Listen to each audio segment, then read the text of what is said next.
Chers amis, bonjour. Donc on va refaire un cours qu'on avait fait il y a 7 ans, 8 ans, à savoir comment est-ce qu'Avraham Avinu a découvert son créateur. D'accord? Donc la paracha de la semaine, donc on est à cheval entre deux parachiotes, parachat Noach et parachat Lech Lecha. D'accord? Donc à la fin de parachat Noach, il y a un grand personnage qui va naître, c'est qui? C'est Avraham. Et ce fameux Avraham, on va donc le côtoyer pendant plusieurs parachiotes. Maintenant, Avraham, ce n'est pas un simple personnage, c'est vraiment pas l'ancêtre, parce que ce n'est pas l'ancêtre, c'est pas le mot, c'est vraiment la graine du peuple juif. C'est lui qui va être le père du peuple juif. D'accord? Eloké Avraham, Eloké Yitzhak, Eloké Yaakov, d'accord? Nous autres juifs, nous basons notre croyance et nous basons tout ce que nous basons sur Avraham Avinu. Donc Avraham Avinu, c'est un très grand personnage qui est extrêmement important dans le judaïsme. C'est la base de tout. Maintenant, Avraham Avinu, contrairement aux personnages qui vont précéder, à savoir, pour les gros titres, Adam et Noach, il va, lui, découvrir son créateur. Adam, lui, va naître directement dans le Gan Eden. Donc le créateur, il le connaît déjà. D'accord? Il va converser avec lui. Ouais. Le deuxième personnage, c'est Noach. Aussi, Noach, Hachem va directement s'exprimer à lui, et il va lui demander donc de créer une arche, exactement comme vous connaissez l'histoire. Avraham, c'est pas comme ça. Avraham, lui, il va avoir une démarche. Il va rechercher son créateur et il va le découvrir. D'accord? Maintenant, quand est-ce que Avraham va commencer cette démarche-là? Alors, quand vous ouvrez les Midrashim, vous lisez un petit peu sur Avraham. Alors, on voit qu'il y a plein d'histoires sur Avraham, que lorsqu'il était petit, il avait 3 ans. Alors, il a commencé à chercher le créateur. C'est vrai quoi chercher le créateur? Il a commencé à dire, ah, mais qu'est-ce qu'ils font ces gens-là? Ils croient à des idoles, ils croient au soleil, que c'est le soleil qui a créé le monde, qui dirige le monde. Ils croient que c'est la lune qui a créé le monde. Ils ont fait une idole au soleil, ils ont fait une idole à la lune, ils ont fait une idole au vent, etc., etc. Et donc, Avraham Avinu, petit garçon, va vérifier est-ce que c'est vrai, c'est tout ça. Et de fil en aiguille, comme on dit, il va abandonner toutes les croyances païennes et il va venir à croire en un Dieu unique. Donc il va faire une certaine démarche, une démarche de recherche. Maintenant, cette démarche-là, à partir de quand il va la commencer? Alors il y a plusieurs midrashim, comme on avait rapporté à l'époque. Il y en a qui disent qu'il a commencé à 3 semaines. C'était tout petit bébé, il a déjà commencé à 3 semaines chercher au créateur. 3 semaines, 3 mois, 3 ans. Il y a un midrash qui dit à, je crois, 40 ans. Il y en a un qui dit à 60 ans. Il y en a un à 75 ans. D'accord, chaque chose veut dire quelque chose. Donc apparemment, Avraham Avinu, il a fait une démarche de recherche de son créateur. Et qui a duré, apparemment, si on dit qu'il a commencé à un âge, on va dire à 3 ans, ou à 10 ans, ou à 15 ans, je ne sais pas, jusqu'à 60, 75 ans, ça veut dire pendant 40, 50 ans, il va rechercher Dieu. Et à la fin, il va le trouver, Hachem va se dévoiler à lui. Alors, la question qu'on va poser, elle n'est pas de moi la question, elle est du Rav Avigdor Miller. Le Rav Avigdor Miller, il a écrit plein de livres, c'est un grand rabbin aux États-Unis, très grand personnage. Il a écrit un livre qui s'appelle « Réjouis-toi dès ta jeunesse ». Il y a 2 versions, il y a « Jeunesse, réjouis-toi »,« Réjouis-toi dès ta jeunesse ». C'est un livre extraordinaire que si vous n'avez pas lu, il faut absolument lire. C'est vraiment le livre numéro 1, meilleur livre du monde, toute catégorie, d'accord? Où là-bas, il vient expliquer le judaïsme en long, en large, en travers, de façon intelligente, extraordinaire. En tout cas, comment le livre est formé? C'est une discussion entre un rabbin et un jeune qui a plein de questions. Et dans la discussion, alors le Rav va raconter justement qu'Avraham a découvert son créateur. Il va proposer au jeune homme, il dit, est-ce que nous, aujourd'hui, nous serions capables, avec nos moyens à nous, ça veut dire les mêmes moyens qu'Avraham Avinu avait, à savoir un cerveau, des yeux et un peu du jot, d'accord, pas beaucoup forcément, un petit peu du jot, est-ce que nous serions capables de comprendre et de refaire la démarche que Avraham Avinu a faite? D'accord? Pourquoi elle est nécessaire, cette démarche? Parce que on apprend d'Avraham Avinu. On dit qu'Avraham Avinu a découvert son créateur. Maintenant, si on dit qu'Avraham Avinu était un être surdoué, et bien c'est un être surdoué, mais si on dit c'est parce qu'il était surdoué, ou grâce à ses talents surdoués, c'est grâce à ça qu'il a réussi à découvrir son créateur, sa démarche, À moi, elle m'est inutile, ça ne me sert à rien. Je ne suis pas comme lui, je ne suis pas aussi intelligent que lui. Si on me dit que pour découvrir quelque chose, il faut s'appeler Albert Einstein, bah, je ne le découvrirai jamais, quoi, c'est pas possible. Donc si le Midrash, si la Torah nous parle d'Avraham Avinu, nous parle de sa démarche, c'est que forcément, elle nous concerne. À savoir que cette démarche-là, elle est possible pour nous, petits hommes ignorants. Quand je dis ignorants, sans capacité intellectuelle ni connaissance universitaire exagérée. D'accord? Est-ce que nous, petits Belvillois comme nous sommes capables de faire la démarche d'Avraham Avinu? Et donc, c'est ça que le Rav, dans le livre, le Rav Victor Miller propose de faire. Alors, cette démarche-là, Bezrat Hashem, je vais la faire, on va la faire ensemble. Je vais rajouter des trucs que lui, le Rav, ne ramène pas, mais c'est pas grave, hein, il ne voudra pas. Et donc, le projet, c'est quoi? C'est donc, j'ai des yeux, un cerveau, un peu du jote. Est-ce que je peux trouver Hachem avec ça? Est-ce que ça suffit pour trouver Hachem ou est-ce qu'il faut des grandes théories? Alors, la première chose que Avraham Avinu a dû faire, alors en réalité, quand je dis la première fois, je ne sais pas la même chose, parce que quand vous lisez Midrashim, on voit qu'il y a une histoire avec le soleil, il a vu le soleil dominer le monde, il dit apparemment c'est le soleil qui dirige le monde, ben, il a vu que le soir, le soleil se couchait, après il a vu la lune, il dit alors c'est la lune, et après il a vu que dans la lune, elle disparaissait une fois de temps en temps, etc. Donc il y a eu une certaine autre réflexion. Mais à partir du moment où il a commencé à réfléchir sur les éléments, comment est-ce qu'il a fait? Alors allons-y messieurs, est-ce que la première chose que... Imaginez un bonhomme, il arrive maintenant sur Terre, voilà, on le réveille, il a 20 ans, on le met sur Terre comme ça, et on lui dit, vas-y, observe ce monde-là, qu'est-ce que tu remarques dans ce monde-là? La première chose qu'on remarque, c'est que le monde est, on est entouré de beaucoup d'éléments dans le monde. Il y a beaucoup d'éléments dans le monde, il y a beaucoup de choses. Il y a des hommes, il y a des animaux, il y a des plantes, il y a toutes sortes de choses, d'accord? Maintenant, lorsqu'on observe un petit peu tous ces éléments, qu'est-ce qu'on s'aperçoit? Alors pour ça, je vais vous raconter une petite histoire. D'accord? Je vais raconter déjà cette histoire-là, on la raconte, c'est pas grave. Est-ce que vous savez, messieurs, ce qui s'est passé le 20 juillet 1969? Le 20 juillet 1969, l'homme a posé le pied sur la Lune. Comment il s'appelle le premier homme qui a posé le pied sur la Lune? Neil Armstrong. Et donc, je vous invite à revivre ce moment historique. 20 seconds and counting. T-minus 15 seconds. Guidance is internal. 12, 11, 10, 9.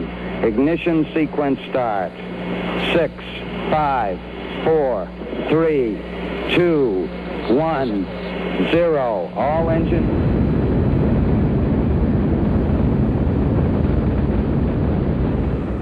That's one small step for man.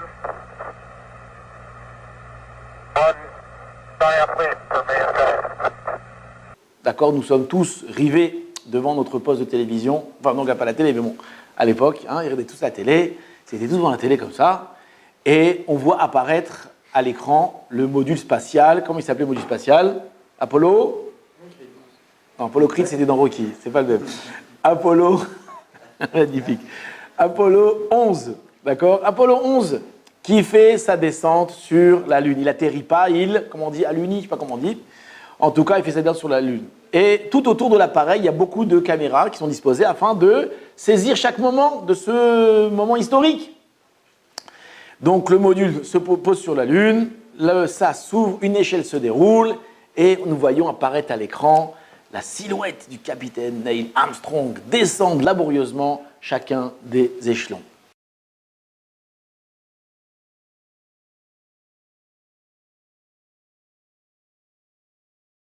Il descend comme ça. Donc plein de caméras qui filment tous les détails. Seulement, à l'endroit même où le capitaine Neil Armstrong va poser son pied, une des caméras va détecter un détail totalement inattendu. Gros plan. Qu'est-ce qu'il y avait sur la surface de la Lune? Il y avait quoi? Une bouteille. Waouh! Il y avait une bouteille. Où il devait poser le pied, une bouteille à côté. Pas de problème. Gros plan, une bouteille de quoi? Une bouteille de vodka. Waouh, waouh, waouh, waouh. Donc tout d'un coup, un vent de défaite balait l'Amérique. À l'époque, c'était la guerre froide, d'accord? Les Russes contre les Américains. Qui le premier allait poser son pied sur la Lune? Et apparemment, les Russes sont les premiers, et donc les Américains en pleurent. Toute l'Amérique en pleure, les Russes, ils ont battu. Ceux qui étaient contents, c'était les Chabad. Apparemment, ils disaient, ah, il y a eu un Farwingen là-bas sur la Lune avant déjà. En tout cas, l'image s'arrête, et quelques instants plus tard, apparaît à l'écran qui? Le président, comment il s'appelait le président à l'époque? Nixon. Chers compatriotes, je tiens à vous rassurer, jamais aucun Russe n'a mis son pied sur la Lune, nous sommes les premiers. La bouteille de vodka que vous avez vue s'explique de la façon suivante. Comme tout le monde le sait, le verre, d'accord, une bouteille de verre, le verre est formé de 3 éléments, à savoir de sable, de silice et de chaleur. Les 2 premiers éléments sont sur la Lune, donc nous pensons, nous pouvons même affirmer qu'un météorite aurait percuté la surface de la Lune, aurait mélangé le sable et la silice et aurait formé une bulle de verre. Longue vie à l'Amérique.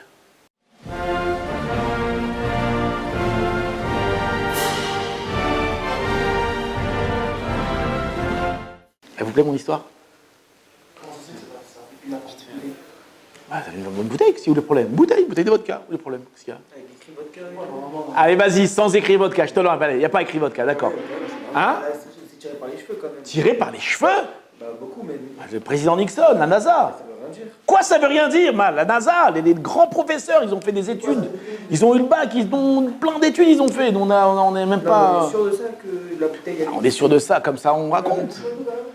Il y avait le bouchon, bon, il n'y avait pas le bouchon, vas-y, allez, on enlève le bouchon, sans le bouchon. Vous y croyez ou pas? Pourquoi vous y croyez pas? Non, pas c'est faux. C'est faux, c'est pas un argument. Pourquoi on n'y croit pas? Probabilité de quoi? L'explosion de la chaleur, le silice. Pourquoi pas? C'est pas possible? Pourquoi pas? Regardez. Je vais vous expliquer pourquoi vous y croyez pas. Je vais vous expliquer pourquoi vous y croyez pas. Parce que quand on voit une bouteille de vodka, on se dit, mais elle est trop bien faite. C'est quoi trop bien faite? Il y a quelques détails qui ne sont pas des détails forcément très intelligents, qui prouvent qu'une certaine sagesse a frappé l'objet. Pourquoi? Par exemple, prenez une bouteille de bouteille, elle est plate. Pourquoi elle est plate? D'accord? Pour qu'on puisse la poser. D'accord? Elle est ronde pour qu'on puisse la saisir dans la main. La taille, elle est ni trop grande, ni trop petite. C'est un truc énorme, c'est rien, on ne peut pas la porter. Si elle est trop petite, c'est rien, on met là-dedans. Donc elle a une taille idéale. Maintenant, c'est une bouteille qui va contenir un liquide. Et donc, qu'est-ce qu'on a choisi comme matière? Du verre. Comme par hasard, du verre. Le verre, c'est pratique, le verre pour les liquides. Pourquoi? Surtout pour l'alcool. Parce que le verre, c'est inodore, incolore, inodore, insipide, d'accord? Ça préserve bien les aliments.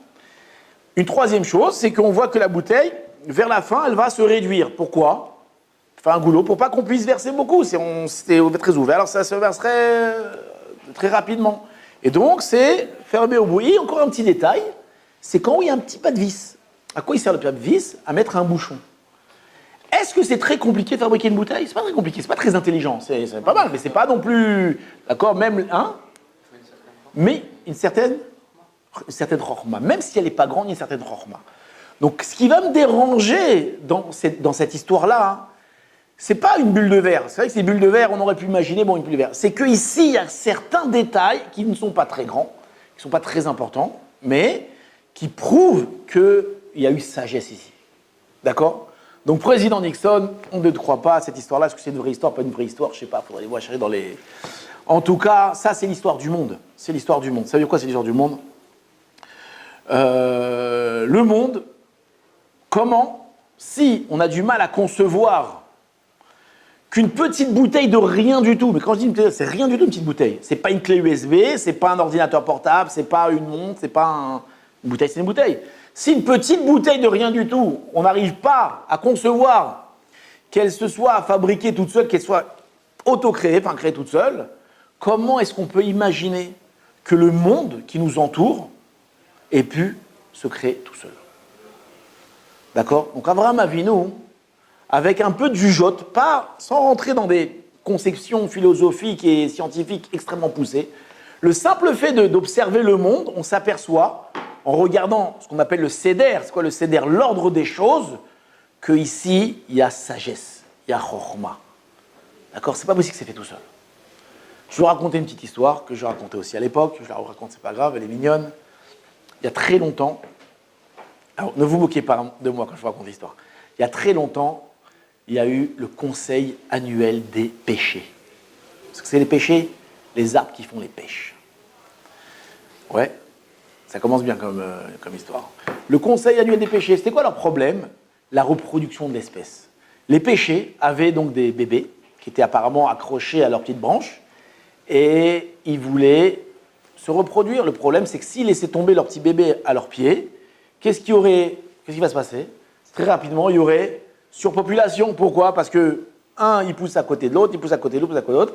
Les uns, ils vont pousser à côté des autres, et très rapidement, il n'y aura pas assez de terre, il n'y aura pas assez d'eau, il n'y aura pas assez d'oxygène, il n'y aura pas assez de tout ça, et ils vont étouffer. Donc, il fallait trouver une solution pour prendre des petits bébés et les envoyer au loin, pousser autre part, pas ici. Comment faire? À ce moment-là, il y a un vieux pêcher qui a levé une vieille branche, il a dit, j'ai une idée. Nous n'avons qu'à prendre nos petits bébés et les entourer d'une substance qui va être belle à la vue, d'accord? Pêche, belle pêche. Agréable au toucher, bonne au goût, d'accord? Parfumée à l'extrême, succulente, nourrissante, rafraîchissante. Et lorsque les humains ou les autres êtres les verront, qu'est-ce qu'ils feront? Ils les prendront, goûteront, c'est bon, et ils les prendront au loin. Et ainsi nos péchés, nos petits bébés, seront éparpillés sur la surface de la Terre. C'est une bonne idée ou pas? Le problème, c'est qu'il y avait un autre péché un peu grincheux comme ça, mais dis-moi, les hommes, lorsqu'ils vont prendre ces substances-là, ils vont les croquer là. Quand ils vont arriver à nos petits bébés, qu'est-ce qu'ils vont faire avec leurs dents puissantes? Ils vont les écrabouiller. Ouais, les hommes, ils ont des dents fortes. Donc, quand on arrive à la manque, et donc, ils vont tuer nos petits bébés. Ouais. Et donc, imaginez-vous toutes les mamans péchées, elles disent « Ah, mon fils va se faire écrabouiller par les dents d'un homme. » D'accord, c'est terrible. Ouais. J'ai l'impression que tu me regardes comme si j'étais un débile. Non? Non, c'est vrai que c'est une histoire un petit peu débile, mais c'est pas grave. C'est pour expliquer les choses. Non, je sais que tu ne m'appelles pas, mais malgré tout. En tout cas, non, c'est pas, ça va, c'était fatigué, ça va. En tout cas, non, la caméra ne le voit pas, mais il n'a pas l'air, ça il sourit là, c'est bien. En tout cas, et donc, qu'est-ce qu'on va faire? Qu'est-ce qu'il dit le vieux péché? Il dit, attendez, j'y réfléchis. On va prendre nos petits bébés et on va les entourer d'une coque incassable. Vous savez, le noyau de pêche, comment il est dur? Le noyau de pêche, c'est dur comme je sais pas quoi, c'est du fer, tellement que c'est dur. Ouais, vous avez déjà essayé de casser un noyau de pêche, très très dur. Et donc, lorsque les hommes arriveront au noyau, ils verront qu'ils ne pourront pas le casser, ils vont prendre le noyau, ils vont le jeter, et ainsi, ils vont se casser les dents, ils vont jeter le noyau, et le noyau sera comme ça, éparpillé, sauvé. C'est une bonne idée ou pas? Le problème, c'est que l'autre, le péché grincheux, il dit, mais dis-moi, si les hommes eux-mêmes, avec leurs dents puissantes, ne vont pas être capables de casser cette coque, comment est-ce que tu veux que nos bébés, eux, ils y arrivent? Comment ils vont arriver? Et donc, ça sera un cercueil pour eux. Donc, imaginez-vous encore les mamans péchées. Aïe, mon fils. Et qu'est-ce qu'il dit? Il dit, non, ça aussi, j'y ai pensé. On ne va pas faire une coque. On va faire deux coques qui vont se coller. Écoutez bien. Avec une colle qui va s'auto-détruire au contact de la terre. Donc, le noyau est fermé. Dès qu'il touche la terre, il y a une réaction chimique. D'accord? La colle s'auto-détruit et le noyau s'ouvre. Et le bébé, il rentre dans la terre et après, il peut grandir. Quelqu'un il m'a dit qu'aujourd'hui, ça ne marche pas. Pourquoi? Parce que les arbres sont traités, ils sont stérilisés. C'est-à-dire que les noyaux, ils font en sorte que les noyaux ne donnent pas d'autres noyaux. Donc, aujourd'hui, peut-être ça ne marche pas. Si on prend des vieux péchés de l'époque, en tout cas, c'est comme ça que la nature, entre guillemets, a fait les choses. Combien de temps les péchés avaient pour fabriquer tout ce système-là? Combien de temps ça vit un arbre péché? Combien de temps ça vit? 20 ans, 30 ans, 40 ans? Si au bout de 30, 40 ans, on n'arrive pas à faire ça, ben c'est fini. Qu'est-ce que les péchés avaient pour créer tout ça? De l'eau, de la terre. D'accord? Qu'est-ce qu'ils avaient? C'est la réaction chimique. Nous-mêmes, aujourd'hui, avec toutes les usines pétrochimiques, on n'est pas capable de créer un truc qui arrive à l'atome de la pêche. Et comment ils ont réussi à faire une chose pareille? Donc quand le petit Abraham il arrive, il voit une pêche comme ça, il goûte, il mange, il dit, mais attends, mais comment ce truc-là, il s'est fait? Il se fait tout seul? Tout seul, ça s'est fait ça? Alors vous allez me dire, les tomates, les pêchés, c'est d'accord, mais les tomates, comment? Les tomates, nous, on mange les noyaux. Ben, les tomates, eux, elles ont d'autres trucs. tomate, lorsque vous voulez manger, ouais, le problème, c'est qu'elle doit traverser le tube digestif. Dans le tube digestif, il y a beaucoup d'acide. Et si elles arrivent à traverser le tube digestif, alors c'est bon, les petits noyaux sont sauvés.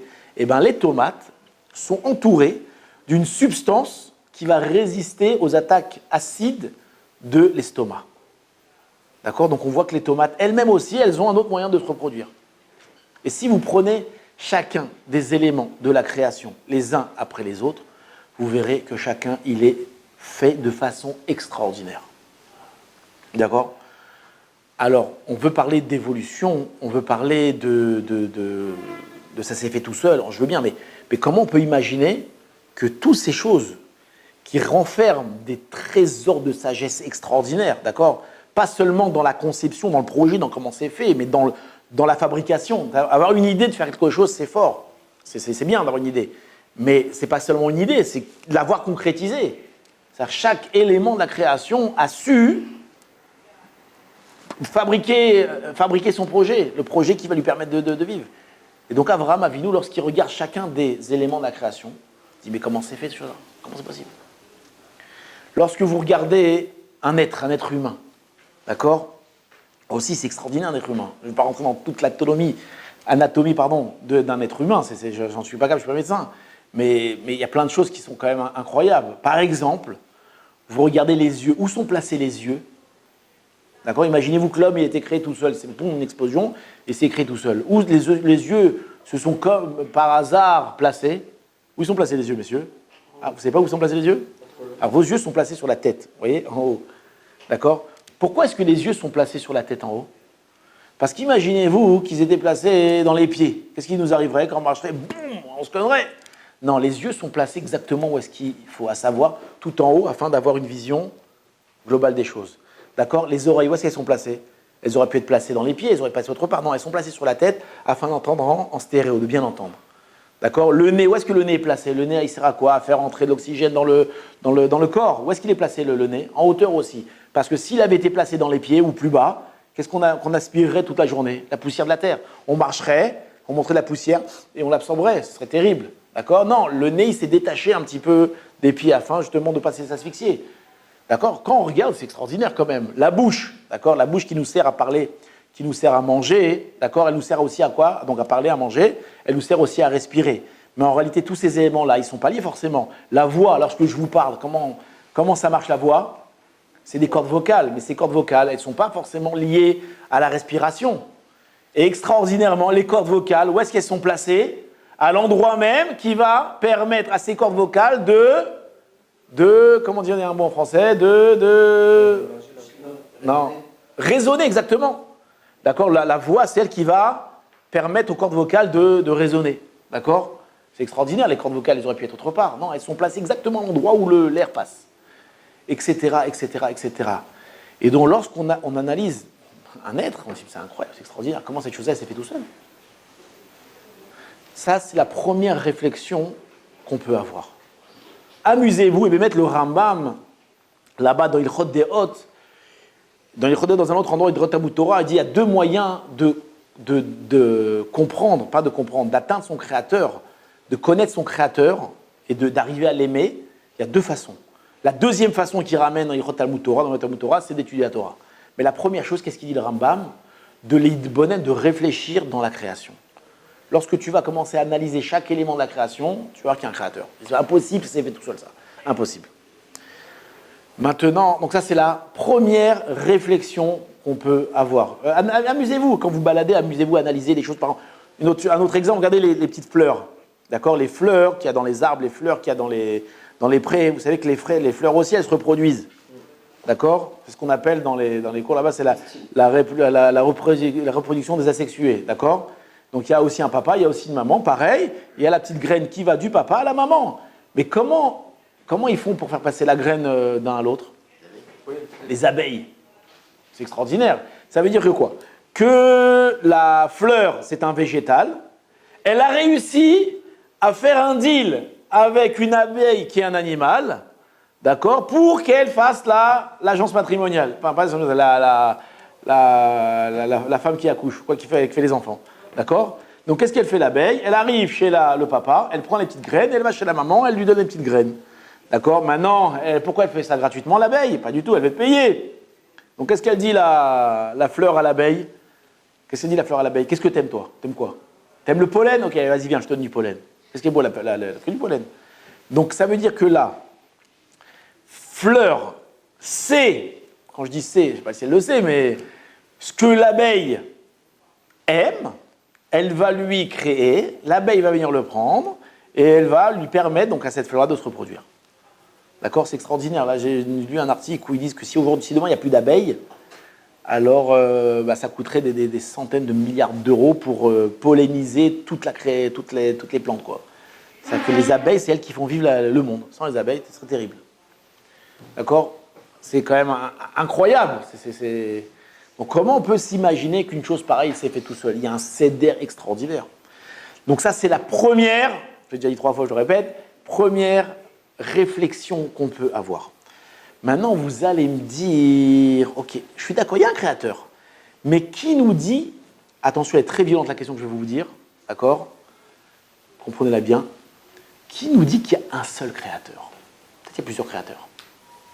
Il y a un créateur qui a créé les abeilles, il y a un créateur qui a créé les plantes, il y a un créateur qui a créé chaque chose, d'accord? Et ils ont tout créé ici. Il y a plusieurs créateurs. Qui nous dit qu'il y a un seul créateur? Comment vous répondez à cette question, messieurs? Et c'est une question que Abraham Avinu aurait pu se poser. Peut-être qu'il y a plusieurs forces, et chaque force qui est dans le monde a créé quelque chose de différent. Tout est si bien coordonné. Oh, la coordination. Et la coordination, elle est extraordinaire. Que chaque élément de la création, d'accord, est parfaitement coordonné avec un autre élément. Je vous donne un exemple, d'accord? C'est plus qu'un exemple, c'est le monde, comment il marche. Vous prenez les plantes, d'accord? Pour pousser, qu'est-ce qu'elles ont besoin, les plantes?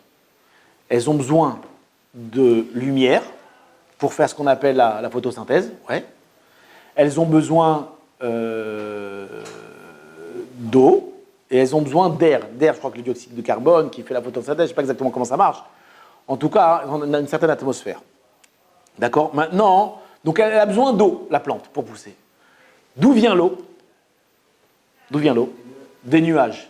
D'où viennent les nuages? Vous savez d'où viennent les nuages?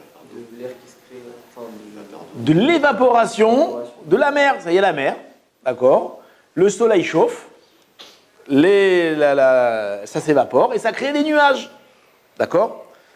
Maintenant, donc on voit que pour avoir cette eau-là, on a besoin de quoi? De faire évaporer la mer. Maintenant, pour faire évaporer la mer, qu'est-ce qu'on a besoin? Du soleil. Maintenant, si le soleil brillait sur la Terre 24 heures sur 24 sans s'arrêter, qu'est-ce qui se passerait? Trop de nuages. Non, pas trop de nuages, plus de mer. On aurait asséché les mers. Donc, ça veut dire que le soleil, on en a besoin. On a besoin qu'il évapore les choses, mais pas trop. Un petit peu. Donc, pour qu'il y ait ce petit peu-là, cette mesure utile, qu'est-ce qu'il faut? Il faut un peu de lumière et un peu pas de lumière. Et donc, pour ça, qu'est-ce qu'il faut? Il faut faire tourner la Terre. Donc, la Terre, qu'est-ce qu'elle sert? À quoi? Elle sert à créer une autre chose aussi. Elle sert à faire du froid. Lorsque la Terre, elle tourne, il fait froid. Quand elle retourne, il fait chaud. Quand elle retourne, il fait froid. Qu'est-ce que ça fait, ce froid, chaud, froid, chaud, froid, chaud? Ça crée les vents. Et à quoi ils servent les vents? Vous savez comment ça marche, le vent? Le vent, il y a des masses d'air. Il y a une masse d'air chaude, une masse d'air froide. Le chaud monte, le froid descend. Et lorsque deux masses se rencontrent, ça fait un mouvement comme ça. Et donc, ça fait les vents. À quoi il sert le vent? Le vent, il sert à faire pousser les nuages. Donc, ce petit nuage qui a besoin d'aller arroser ces petites plantes, qu'est-ce qu'il a besoin? Il a besoin de tous ces éléments-là. La plante est aussi, pour avoir cette eau-là, elle a besoin de tous ces éléments-là. On voit que donc tous ces éléments-là marchent ensemble. Maintenant, c'est plus que ça. C'est que la terre, elle a besoin aussi qu'on la fertilise, la terre. Ouais. Et qu'est-ce qui fertilise la terre? Entre autres, il y a plein de choses qui fertilisent la terre. Qu'est-ce qui fertilise la terre? Les orages. Vous savez que les salades, on dit comme ça, apparemment c'est vrai, les salades sont plus vertes après les orages. Vous savez, non? Quand il y a un orage, qu'est-ce qui se passe? Il y a une réaction chimique dans le ciel, d'accord? Il y a, je ne sais pas, l'oxyde de nitrate, je ne sais pas, que l'orage il sépare les atomes de nitrate. Je ne sais pas exactement comment ça marche. En tout cas, ça fait descendre, ce nitrate sur la terre et ça fertilise les plantes. D'accord? Donc on voit encore un autre élément qui vient donc de toute cette chaîne-là, qui sert justement aux plantes de grandir. Maintenant, c'est pas tout. La terre, elle a besoin aussi d'être remuée. Qui c'est qui remue la terre? Qui c'est qui remue la terre? Vous savez qui remue la terre? Un truc incroyable, les vers de terre. Ça, les vers de terre, ils sont vitaux pour la terre. Les vers de terre, eux, ils oxygènent la terre. Ça permet à la terre de s'oxygéner. D'accord? Donc, qu'est-ce qu'on voit? Maintenant, attendez, je n'ai pas fini. Ces plantes-là, à quoi elles servent? À quoi elles servent ces plantes-là? À donner à manger à qui? Aux animaux. D'accord? Qui c'est qui mange les animaux? Qui c'est qui mange l'herbe? Les vaches, les cerfs, d'accord? Maintenant, ces vaches, ces cerfs, ces petits moutons, tous ces animaux-là qui sont végétariens. Végétariens, on dit non? Non, pour les animaux, on ne dit pas végétarien. On dit herbivore, pardon, voilà. Herbivore. À quoi ils servent ces petits herbivores? À donner à manger à qui? À nous et à qui aussi? Aux lions, aux panthères, à tous ces trucs-là, qu'eux, ils sont carnivores. Maintenant, dites-moi, il y a une chaîne d'alimentation comme ça. Qu'est-ce qu'il y a plus? Il y a plus d'herbes ou il y a plus d'animaux qui mangent les herbes? Plus d'arbres. Pourquoi? Parce que s'il y avait le contraire, il n'y aurait plus de nourriture. Donc, extraordinairement, l'herbe pousse très rapidement et en grande quantité. Après, derrière eux, il y a qui? Il y a les herbivores, qu'eux aussi, ils ont une gestation qui est rapide et ils se multiplient beaucoup. Et après eux, il y a qui? Il y a les carnivores, qu'eux, ils se multiplient beaucoup moins, d'accord? Il y a un lion pour, je ne connais pas les chiffres, mais il y a un lion pour 1000 zébus là-bas en Afrique, non? Au moins. Pourquoi? Parce que s'il y avait plus de lions que de zébus, eh ben, ça serait la diète pour les lions. Et donc, extraordinairement, il y a une chaîne comme ça, ce qu'on appelle la chaîne des prédateurs, qui est parfaitement organisée. D'accord? Donc, lorsqu'on regarde tout ça, on se dit, mais attends, c'est incroyable, quoi. Quand même, tout marche à la perfection, tout marche bien, quoi. Tout est... D'accord? Les animaux, ils trouvent leur manger, la pluie, et toutes ces choses-là. Et donc, ça prouve, entre autres, qu'il n'y a un seul créateur qui a été capable de coordonner toutes ces choses-là. Maintenant, moi, je vous parle, moi, j'y connais rien en réalité. D'accord? Moi, je suis la Gemara, machin, je suis pas un scientifique. Mais je pense que si vous prenez quelqu'un qui a fait beaucoup d'études dans ce domaine-là, il pourrait nous parler pendant des heures et des heures de tous ces phénomènes. D'accord? Donc, c'est ça la deuxième démarche que Abraham Avinu a certainement eue, qu'il y a un seul créateur. D'accord? Qu'est-ce qu'on peut encore, avec une réflexion facile, comprendre? Qu'est-ce qu'on peut encore comprendre? Dis, ok, il y a plein d'éléments. Mais pour qui tous ces éléments ont été créés? Ça veut dire, c'est qui la star du monde? Abraham Avinu, il voit des lions, il voit toutes sortes de choses, d'accord? Mais c'est qui la star du monde? C'est l'homme. Pourquoi c'est l'homme? D'où il a compris que c'était l'homme? D'où il a compris que l'homme, il avait un rôle particulier? Parce que l'homme, c'est le seul être dans toute la création qui utilise toute la création. Les lions ne mangent que les animaux. Eux, les lions, ils ont besoin de rien. D'accord? Ils n'ont pas besoin de pétrole, ils n'ont pas besoin de bois, ils n'ont besoin de rien. Ils dorment dans la rue, ils dorment dans la savane là-bas. Ils sortent de temps en temps chasser, ils mangent, ils n'ont besoin de rien. Les vaches, elles ont besoin que d'herbe. Ils ont d'autre chose? Non. Les castors, qu'est-ce qu'ils ont besoin? De bois pour faire les barrages. Tout ce qu'ils ont besoin dans la vie. Ils ont besoin d'autre chose. Chaque élément de la création n'a besoin que de très peu de choses. Le seul être qui a besoin de tout et qui a été capable de dominer tout, c'est qui? C'est l'homme. Donc Abraham Avinu, il a dit l'homme, il a une place particulière dans le monde.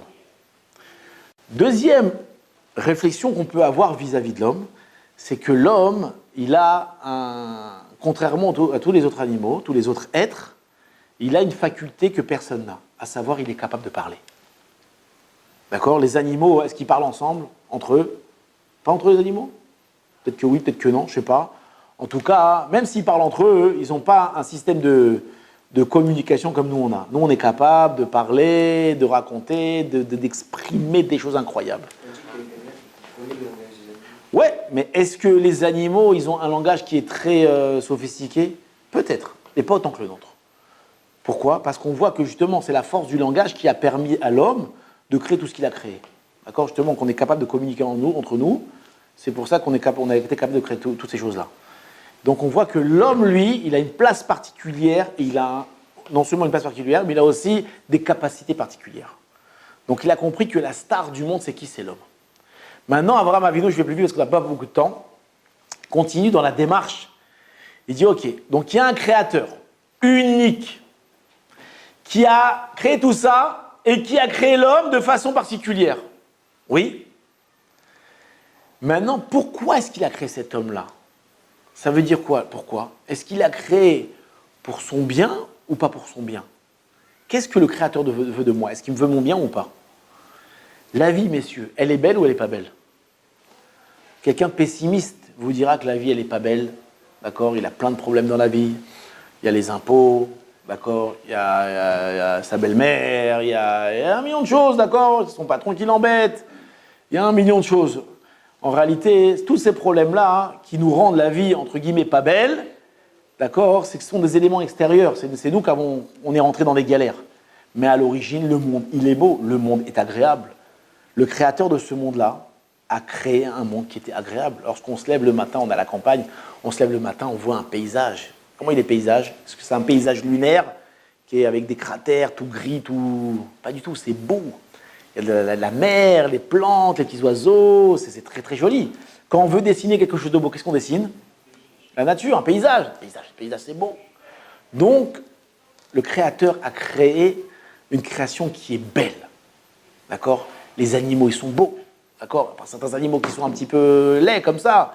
Les hommes aussi sont beaux. À part certains aussi qui sont très laids. D'accord? Certains peuvent. Mais en tout cas, la vision permet à l'homme d'avoir beaucoup de plaisir. À part ça, il a créé aussi des goûts. L'homme, d'accord, peut aussi avoir une autre source de plaisir, c'est le manger. D'accord? L'homme, il est, comme on lui dit, omnivore, l'homme, c'est ça? Il mange plein de choses. Et donc, on n'est pas comme une voiture. Qu'est-ce qu'elle mange une voiture? De l'essence, elle mange que de l'essence. D'accord? C'est pas bon l'essence tellement. D'accord? Peut-être que elle aime, mais c'est pas forcément très bon. L'homme a la possibilité, par sa bouche, d'obtenir beaucoup de plaisir. D'accord? Il peut manger, il peut boire, piquant, doux, amer, sucré, un million de choses. D'accord? Toutes les épices qu'il y a, de la viande, du poisson, des fruits, des légumes.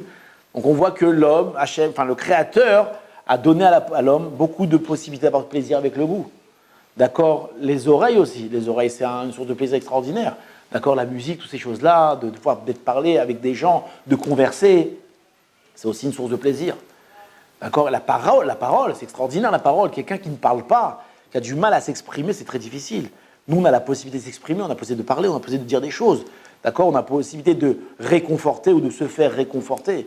Donc en réalité, le monde, il est extrêmement beau. Le monde est une source de plaisir incroyable. Et plus que ça, lorsque vous allez dans les... Moi, j'ai un souvenir comme ça de petit garçon. Une fois, on est parti là-bas au ski en Suisse. On s'est retrouvé avec des... C'est un truc qui m'a marqué d'avoir vu un berger suisse comme ça, qui était bien dans la vie, quoi. Je pense pas qu'il était pas bête, mais il était simple dans sa vie, et sa vie, on sentait un homme heureux. Un homme qui n'avait pas de problème dans la vie. Donc en réalité, tous les problèmes qu'on a dans la vie, c'est des problèmes qu'on s'est créés. Mais à l'origine, si tu te comportes de façon naturelle, normale dans la vie, mais tu peux être très très heureux très facilement. Là, les gens qui vivent dans les montagnes, machin, ils sont très heureux, ces gens-là, d'accord? Enfin, je pense. Enfin, j'ai un souvenir de petit garçon comme ça, d'un homme très très très heureux. En tout cas, continuons.